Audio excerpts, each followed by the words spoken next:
katanya tidak boleh, katanya berdosa, katanya sia-sia. Mana dalil kita ilalah itu?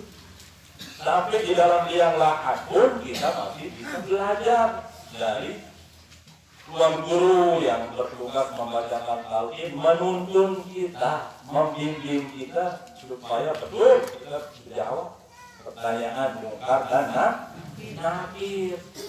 Ini dalil kita ilal mahdi ilal lahdi sampai masuk dalam liang lahat pun kita masih bisa belajar.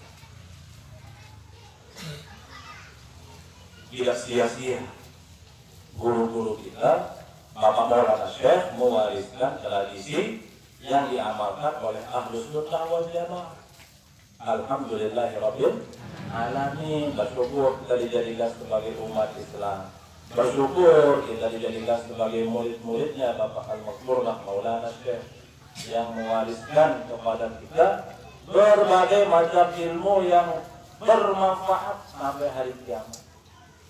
Tadi pengajian ini kita awali dengan bacaan Fatihah. Menghadiahkan bacaan Fatihah juga dipermasalahkan sama teman-teman kita itu. Sebenarnya yang rugi itu mereka. Rugi yang mengatakan jangan sampai pahala bacaan itu kepada yang sudah meninggal. Yang punya fatwa seperti itu rugi. Nanti setelah meninggal tidak ada yang bacakan Fatihah. Tidak ada yang baca. Kita aja, alhamdulillah, yang kita lakukan ini dasarnya, ada dalilnya, ada pegangan kita, ada sumber-sumbernya. Contoh, lain, ada suatu riwayat Rasulullah pernah lewat di sebuah kuburan. Kemudian Rasulullah menjumpai ada seorang bapak-bapak. Bapak-bapak ini tidak tahu kalau Rasulullah mengintip, menyimak, mengikuti. Bapak-bapak ini baca Fatihah. Kemudian pahala Fatihah itu dihadiahkan kepada selalu penghuni kubur. Paham Bapak Ibu? Setelah bapak ini selesai baca Fatihah dan diniatkan pahalanya untuk semua penghuni kubur, pergilah bapak ini. Nah, Rasulullah iseng mendatangi salah sedikit dari sekian mayat ini, penghuni kubur ini. Rasulullah berbicara. Rasulullah bertanya kepada salah satu mayat, salah satu jenazah, salah satu penghuni kubur. Rasulullah bertanya, kam kana nasibuka minal Fatihah? Berapa bagian sibu? Tadi ada orang baca Fatihah, pahalanya dibagi-bagi. Kira mau sibu bagian. Apa dijawab dengan izin Allah? Ini salah satu mukjizat yang dialami oleh Rasulullah. Mayat ini menjawab dengan izin Allah, oh ana aqalluhum nasiban ya Rasulullah. Oh saya yang paling sedikit, mau saya ya Rasulullah. Saya paling rugi, mau saya bagian. Tapi saya paling sedikit, bagian saya. Nabi masih penasaran. Wama miqdarun nasibika? Coba kasih tahu saya ukurannya sekecil apa? Dijawab, mithlu Jabal Abi Qubais. Sebesar gunung Abu Qubais yang ada arah Mekah. Gunung pertama yang ada di muka bumi ini menurut bagian riwayat. Kenapa Jabal Abu Qubais yang disebut? Maklum ada kejadiannya di Mekah. Kejadian riwayat ini. Coba kelompok, mungkin dia akan jawab sebesar gunung Rinjani. Nah, apa pelajaran yang bisa kita ambil Bapak Ibu? Kalau sekali kita baca suratul Fatihah, pahalanya kita bagi-bagi ke seluruh penghuni kubur. Si paling sedikit maunya sebesar gunung Abu Qubais, besar gunung. Coba belum bayangkan bagaimana hebatnya, untungnya, luar biasanya kalau satu Fatihah itu pahalanya untuk kita hadiahkan kepada satu keluarga kita yang sudah meninggal. Oh, luar biasa beruntungnya, luar biasa syukurnya, luar biasa bangganya. Hari itu Bapak Ibu sekalian, maka harus Bapak Ibu berbangga, bersyukur kita dijadikan sebagai pengamal Ahlus Sunnah wal Jamaah. Di awal sebelum kita baca selawat Nahdlatain, kita awali dengan membaca Fatihah untuk baginda Rasulullah dengan semua para nabi, para rasul dan keluarga masing-masing. Yang namanya hadiah. Saya melungguh ini, bayangkan saya kasih melungguh satu hadiah. Dan hadiah ini bermanfaat. Hadiah ini membuat hati melungguh senang. Saya yakin melungguh akan perhatian sama saya, akan ingat terus sama saya yang memberi hadiah. Bagaimana kalau yang senang sama kita, yang selalu ingat sama kita adalah Rasulullah dan Nabi-Nabi kita. Itu yang kita harapkan. Kita beri hadiah Fatihah kepada para Nabi dan Rasul, supaya Nabi mereka akan memberikan syafaatnya kepada kita ketika kita butuh era sebelum kiamat. Amin itu Bapak Ibu sekalian. Seperti itu. Kemudian Fatihah untuk Bapak Maulana Syekh. Fatihah untuk semua umat Islam, termasuk teman-teman kita yang seperti bilang haram, seperti bid'ah. Kan kita dalam doa itu buat jami'ul muslimin wal muslimat wal semua yang beragama Islam kita doakan. Coba kita hadiahkan, tapi mereka yang menolak justru kita dituduh bid'ah, dituduh syirik, katakan apa? Masa iya seperti itu? Ada sopan santun di neraka kamu. Harusnya berjaya kepada kita semua. Di antara warisan Bapak Maulana Syekh kan selawat Nahdlatain. Sebelum kita membaca selawat Nahdlatain, kita baca Fatihah biar hidup.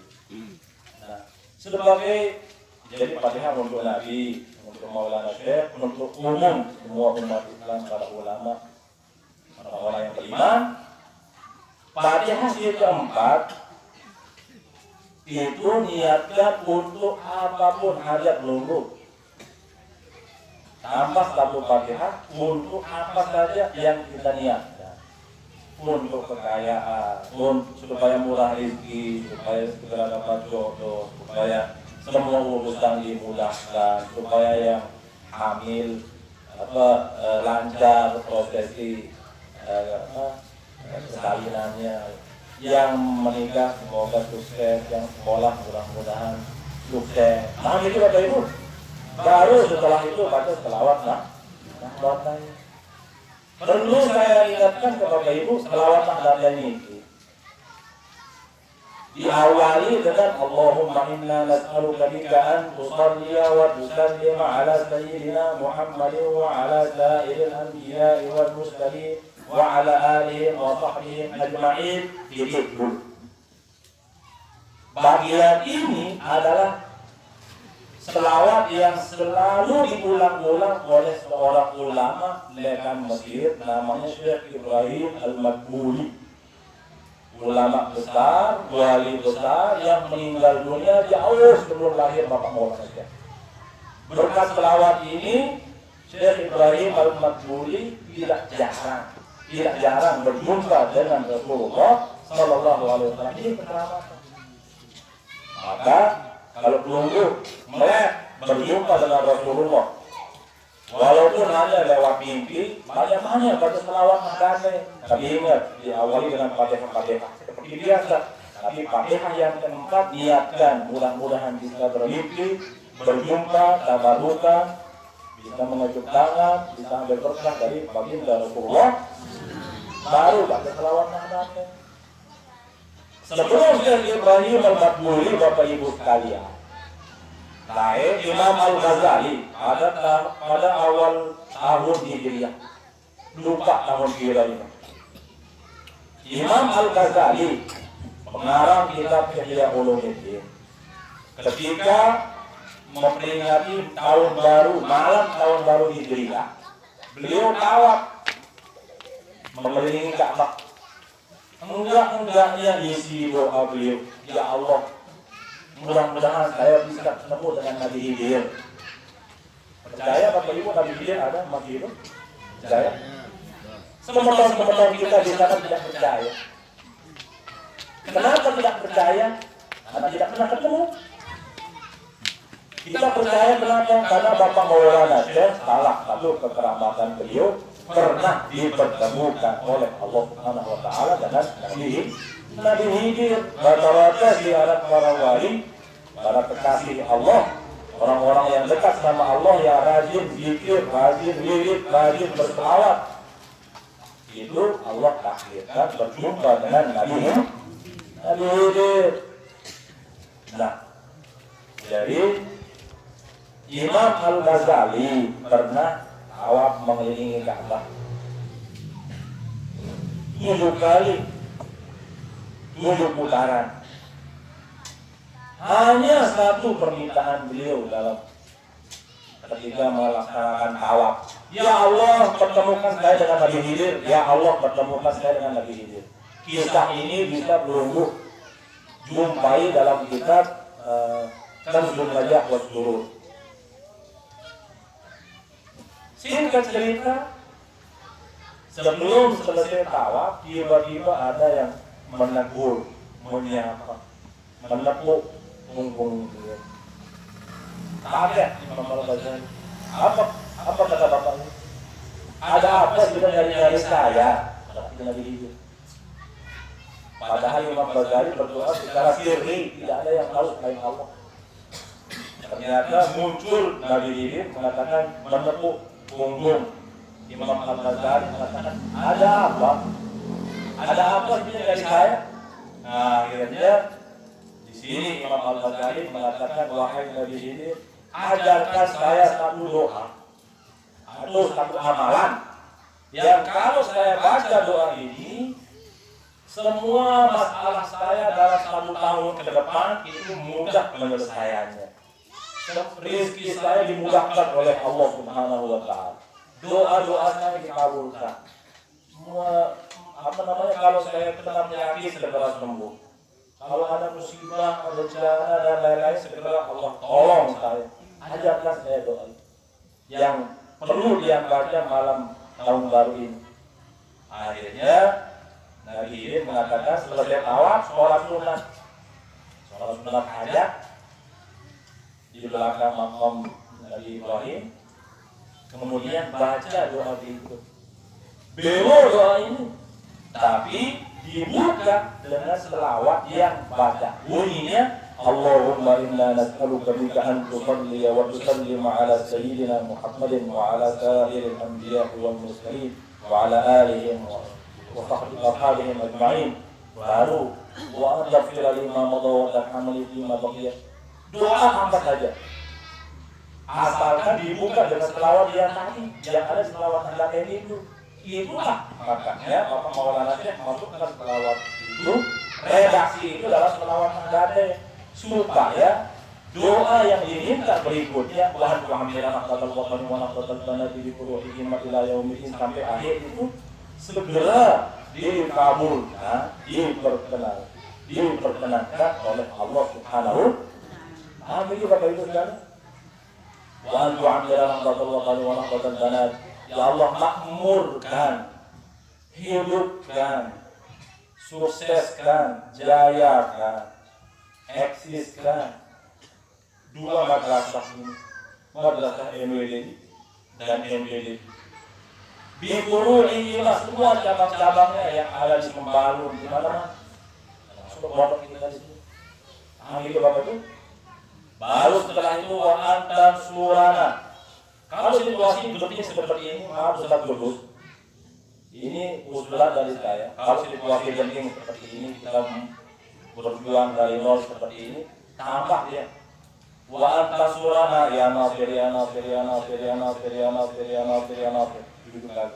Wa taftah alaina ya fattah ya fattah ya fattah ya fattah. Kalau situasi genting sekali, kita butuh sekali. Wa taftah alaina ya fattah ya fattah ya fattah sekali. Watarzuqna ya Razzaq ya Razzaq ya Razzaq ya Razzaq ya Razzaq ya Razzaq. baru kotak mana ya hadir ya hadir ya hadir ya hadir ya hadir ya hadir ya hadir kotak mana ya kafar ya kafar ya kafar ya kafar ya kafar ya kafar ya kafar baru wajibnya harus ini ya Allah diam sejenak ya Allah sebut hajat lu itu mestinya segitu ada rahasia segitu dan ini saya rasa penting saya sampaikan saya share di sini karena situasi kita di sini memprihatinkan saudara-saudara kita kencang membuli kita, menjatuhkan kita, memojokkan kita, memerangi kita lewat ajaran-ajaran